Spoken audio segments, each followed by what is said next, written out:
विद्यार्थियों, आज की कक्षा में हम व्याकरण के एक नवीन विषय का अध्ययन करेंगे और आज का हमारा विषय है विद्यार्थियों समासः। आज की कक्षा के अंतर्गत विद्यार्थियों हम समास के सामान्य परिचय को जानेंगे और समास के भेद के विषय में जानेंगे। तो विद्यार्थियों, आज की हमारी कक्षा का शीर्षक है सामान्य परिचय। चलिए विद्यार्थियों, सर्वप्रथम हम जो समास है उसके अंतर्गत समास की परिभाषा और समास के भेद को जानने की ओर अग्रसर होते हैं। देखिए विद्यार्थियों, सर्वप्रथम हमने समासः यह पद किस प्रकार से बना है उसके विषय में जानकारी प्राप्त करते हैं। देखिए विद्यार्थियों, यहाँ पर सम उपसर्ग है, अश धातु है और घय प्रत्यय है। इन सब से मिलकर हमारा यह पद बना है समासः। अब विद्यार्थियों, समासः इस पद से क्या तात्पर्य है अथवा समास की क्या परिभाषा है उसके विषय में जानते हैं। देखिए विद्यार्थियों, समशनम समासः यह हमारी परिभाषा है। समशनम से क्या तात्पर्य है? समशनम से तात्पर्य है विद्यार्थियों संक्षिप्तीकरण। अब हमें परिभाषा को समझने में सरलता है कि जो संक्षिप्तीकरण है वही समास है। आगे है विद्यार्थियों हमारे सम्मुख बहुनाम पदानाम मेलने एक पद भवनम, अर्थात अनेक पदों का जो मिलन है वह क्या है विद्यार्थियों, उनको एक पद हो जाना, अनेक पदों को मिलकर एक पद हो जाना क्या है विद्यार्थियों, समास है। उसके अलावा बताया है परस्परान्वितानाम पदानाम एकत्रीकरणम समासः। इस प्रकार से विद्यार्थियों जो समास है उस समास के अंतर्गत क्या परिभाषा है उसको हमने यहाँ पर जाना है। अब विद्यार्थियों हम आगे की ओर अग्रसर होते हैं और जो समास की परिभाषा है उसे विस्तृत तौर पर जानने का प्रयास करते हैं और समास के अंतर्गत क्या क्या होता है, इसकी हमें क्या आवश्यकता है उसके विषय में जानते हैं। देखिए विद्यार्थियों, सर्वप्रथम दो या दो से अधिक, यहां पर लिखा हुआ है दो या दो से अधिक पद।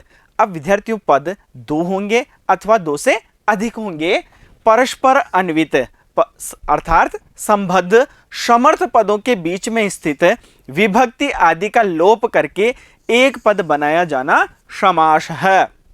इस प्रकार से विद्यार्थियों हमने यहां पर समझा कि दो या दो से अधिक जो पद हैं परस्पर अन्वित हैं, लेकिन वह पद कैसे होने चाहिए, वह पद होने चाहिए समर्थ पद या सार्थक पद। उनके बीच या उनके मध्य में स्थित जो विभक्ति है उस विभक्ति का लोप हो जाना और लोप होकर एक पद बनाया जाना ही क्या है विद्यार्थियों, समास है। चलिए उदाहरण के माध्यम से समझते हैं किस प्रकार से है। देखिए विद्यार्थियों हमारे सम्मुख यहाँ पर दो पद हैं, दशरथस्य पुत्र है। अब हमने यहाँ पर ऊपर अध्ययन किया कि विभक्ति आदि का लोप। अब यहाँ पर हम देखते हैं विद्यार्थियों, यहाँ पर विभक्ति है षष्ठी विभक्ति दशरथस्य। अब यहाँ पर यह कहना चाह रहे हैं कि इस पद के अंतर्गत जो विभक्ति है उस विभक्ति का लोप हो जाना वह क्या है, वह समास है। अब विद्यार्थियों इस पद के अंतर्गत जो विभक्ति है उसका लोप होकर जो आगे का पद है उसके अंदर इसका मिलना क्या है विद्यार्थियों, वह समास है। इस विग्रह में दशरथ के अंत में स्थित षष्ठी विभक्ति के चिन्ह श। अब विद्यार्थियों हम यहां पर देख रहे हैं कि षष्ठी विभक्ति के अंतर्गत क्या पद बनता है, दशरथस्य।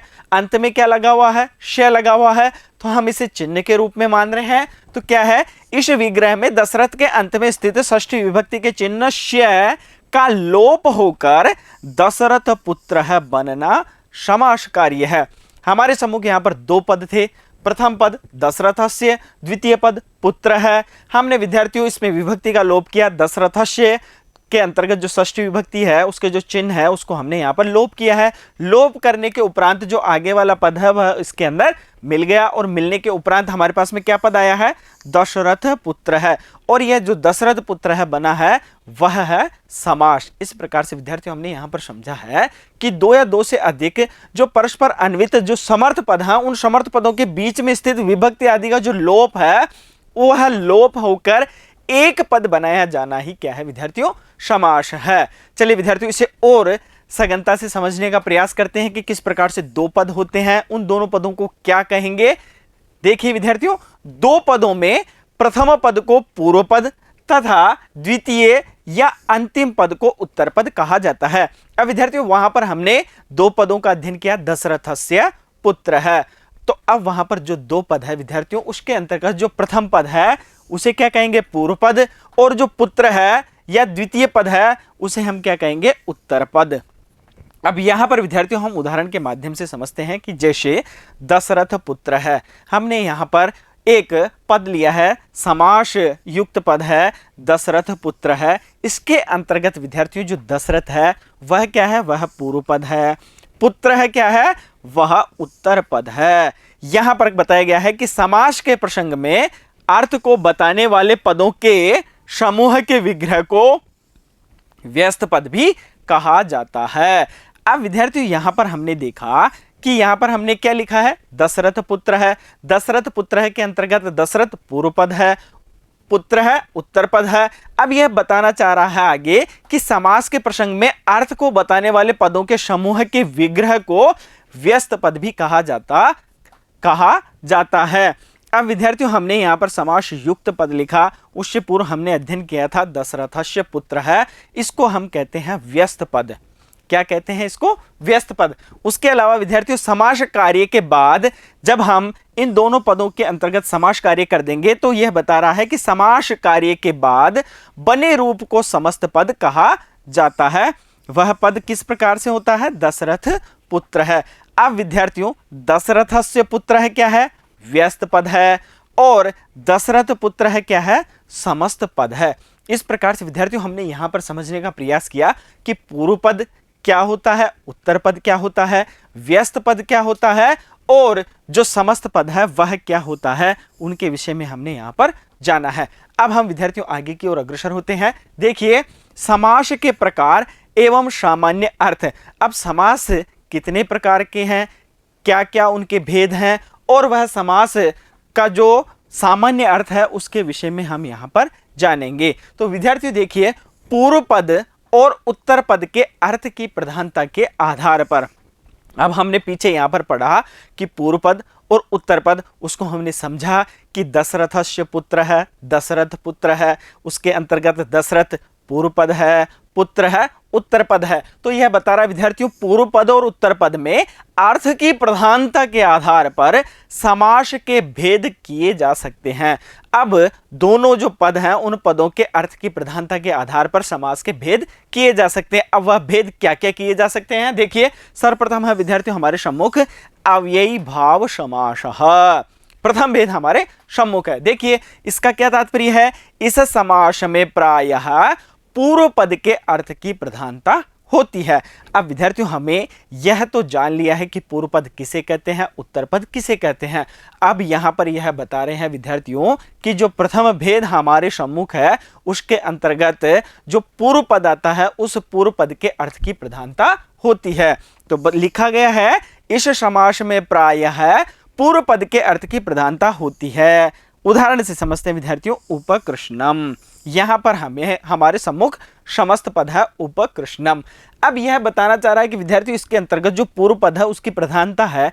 अब पूर्व पद की प्रधानता किस प्रकार से है, तो यहां पर विद्यार्थियों तात्पर्य है उपकृष्णम। उपकृष्णम से क्या तात्पर्य है, कृष्ण के समीप। अब विद्यार्थियों हम उदाहरण के तौर पर समझने के लिए इसके आगे हमने एक और पद लगा दिया है हतः।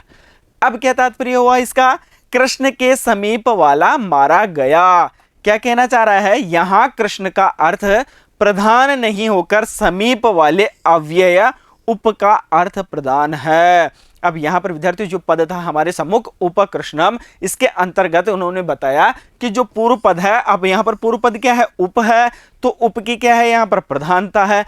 अब प्रधानता किस प्रकार से है उसको हमने समझा कि जो कृष्ण है यहां पर कृष्ण का अर्थ प्रधान नहीं होकर, हमारे पास में उत्तर पद था कृष्णम, उसके अर्थ की प्रधानता नहीं होकर उप का जो अर्थ है उसकी प्रधानता है। और उप से क्या तात्पर्य है यहां पर, समीप। तो विद्यार्थी यहां पर हमने देखा कि कृष्ण के समीप वाला मारा गया, अर्थात यहां पर कृष्ण नहीं मारा गया है, जबकि कृष्ण हमारे सम्मुख यहां पर क्या है, उत्तर पद है।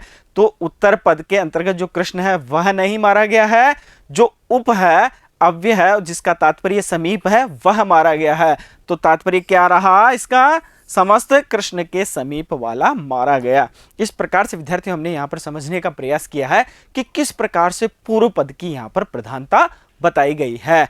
आगे की ओर बढ़ते हैं विद्यार्थियों, हम आगे देखते हैं विद्यार्थियों हमारे सम्मुख है द्वितीय भेद तत्पुरुष समास है। अब इसके अंतर्गत क्या होता है विद्यार्थियों, इस समास में प्रायः उत्तर पद के अर्थ की प्रधानता होती है। पीछे वाला जो अव्यय भाव समास हमने देखा, अव्ययी भाव समास हमने देखा, उसके अंतर्गत हमने देखा विद्यार्थियों वहां पर पूर्व पद के अर्थ की प्रधानता है। अब यहां पर यह बता रहा है विद्यार्थियों, यहां पर प्रायः उत्तर पद के अर्थ की प्रधानता होती है। अब उत्तर पद के अर्थ की प्रधानता किस प्रकार से होती है, देखिए यहां पर हमने उदाहरण देखा, दशरथ पुत्र है। पूर्व पद क्या है विद्यार्थियों, यहां पर दशरथ, उत्तर पद क्या है, यहां पर पुत्र है। अब दशरथ का पुत्र इसका तात्पर्य हुआ। अब अर्थ की दृष्टि से, इसको समझने की दृष्टि से हमने यहां पर लिखा आगे हतः। अब विद्यार्थी इसका तात्पर्य क्या हुआ, दशरथ का पुत्र मारा गया। अब यहां पर मारा कौन गया है विद्यार्थियों, पुत्र मारा गया है। पुत्र क्या है हमारे पास में, यहां पर उत्तर पद है। दशरथ क्या है यहां पर हमारे पास में, दशरथ है पूर्व पद। तो विद्यार्थियों यहां पर जो पुत्र है वह मारा गया है, इस कारण जो प्रधानता है वह किसकी है, उत्तर पद की प्रधानता है। देखिए यहां दशरथ के अर्थ की प्रधानता नहीं होकर पुत्र के अर्थ की प्रधानता हुई है। इस प्रकार से विद्यार्थियों हमने यहां पर समझा कि तत्पुरुष समास के अंतर्गत जो उत्तर पद है उसकी प्रधानता होती है। आगे और जानते हैं विद्यार्थियों, देखिए आगे हम देखते हैं कि तत्पुरुष समास का ही एक भेद कर्मधारय समास तथा कर्मधारय समास का ही एक भेद द्विगु समास होता है। अब विद्यार्थियों तत्पुरुष समास का हमने अध्ययन किया, तत्पुरुष समास के अंतर्गत ही यह बता रहे हैं कि तत्पुरुष समास का ही एक भेद क्या है, कर्मधारय समास है, और कर्मधारय समास का ही एक भेद क्या है विद्यार्थियों, द्विगु समास है। इस कारण अब विद्यार्थियों यह भेद किसके हैं, तत्पुरुष समास के हैं। तो तत्पुरुष समास के अंतर्गत किसके अर्थ की प्रधानता है, उत्तर पद के अर्थ की प्रधानता है। तो ये जो दोनों समास हैं, कर्मधारय समास और द्विगु समास, इनके अंदर भी विद्यार्थियों उत्तर पद के अर्थ की प्रधानता होगी। देखिए इस कारण कर्मधारय समास एवं द्विगु समास में भी उत्तर पद के अर्थ की प्रधानता होगी, यह हमने समझ लिया है। अब विद्यार्थियों हमने क्या क्या अध्ययन किया, अव्ययी भाव समास का अध्ययन किया जिसके अंतर्गत पूर्व पद के अर्थ की प्रधानता है। उसके उपरांत हमने तत्पुरुष समास का अध्ययन किया, उसके अंतर्गत हमने जाना कि जो उत्तर पद का अर्थ है उसकी प्रधानता है। और उससे आगे की ओर हमने जाना विद्यार्थियों कि तत्पुरुष का ही एक भेद कर्मधारय है और कर्मधारय समास का ही एक भेद क्या है, द्विगु समास है। विद्यार्थी यहां पर हमने समास के अंतर्गत जो भेद हैं उन भेदों का सामान्य परिचय जाना है। चलिए विद्यार्थियों अब हम आगे की ओर बढ़ते हैं।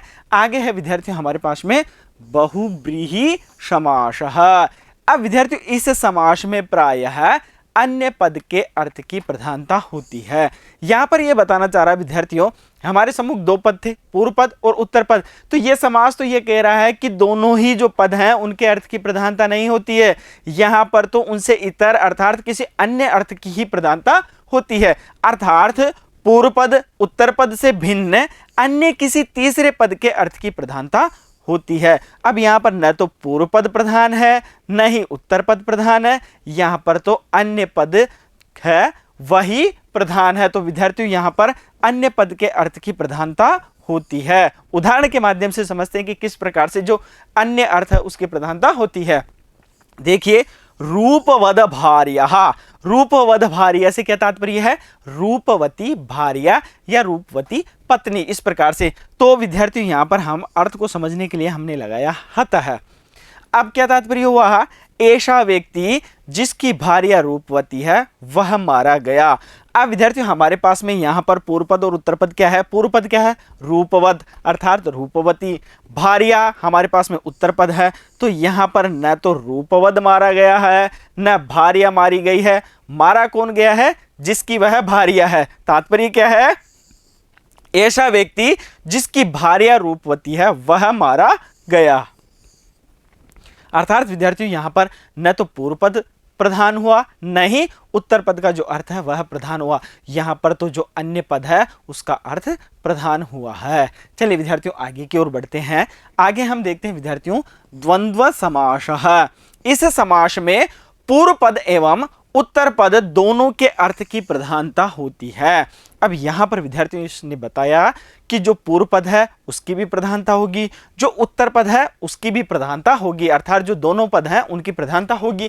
किस प्रकार से, अतः कहा जाता है कि द्वंद्व समास में प्रायः उभय पद प्रधान होते हैं। कैसे, रामकृष्णौ हतः। अब विद्यार्थियों हमने सर्वप्रथम जो समास का अध्ययन किया अव्ययी भाव समास, उसके अंतर्गत हमने जाना कि वहां पर पूर्व पद के अर्थ की प्रधानता होती है।